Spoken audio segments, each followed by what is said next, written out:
We're seeing an explosion of gender reveal parties, but what happens when the allure of making a spectacle goes dangerously wrong? Gender reveal parties are taking on a life of their own and have even turned deadly. A grandmother in Iowa died after she was struck by debris from a homemade bomb. It was being used to blast colored powder indicating the baby's gender. In West Texas, a small plane dumping hundreds of gallons of pink water crashed when the pilot's crop duster stalled. And in Tennessee, an air cannon exploded in blue powder, but backfired and injured the dad-to-be's groin.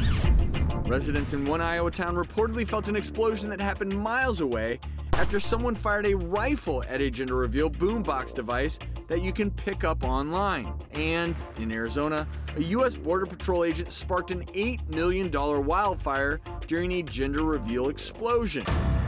A new trend even employs dangerous animals to reveal a baby's gender. One viral video shows a father in Florida shoving a powder-filled balloon in an alligator's mouth. No one wants to be a party pooper, but have these gender reveals gone too far?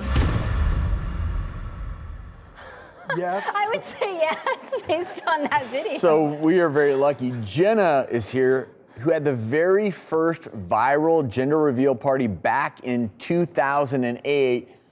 You started all this, Jenna? No. Yeah. But you were truly ahead of the game. What was your party like that went viral as compared to nowadays?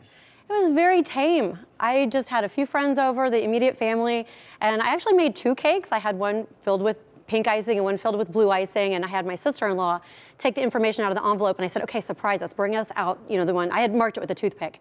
She brings it out, and then we cut into the cake, and we all see the pink icing together, and then it just clicked. The family was like, you mean we all just found out together that it's a girl? And I'm like, yes. I mean, there were tears, and people were like really excited. It was just the type of thing that shifted.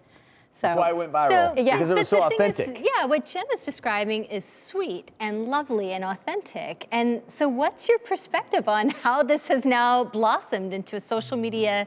Oh, yeah, it has gone completely crazy. I feel I've had an evolution. At first, I felt really guilty. I would see the one about the fire in the forest that burned down all those acres of forestry. I actually cried when I saw that because I thought I've had a hand in this, and I have a guilty part of it. But as it's gotten so crazy and so extreme, I just have to let that go and realize other people are making their decisions. I don't agree with those decisions, and I think there's a much more safe way to be doing the things that they're doing. Well, I think what I'm sensing is the difference is you did it as a surprise to yourself. You didn't even know when you were cutting into that cake, right? That was a true gender reveal. Now it's how can we get the biggest reaction possible on social media?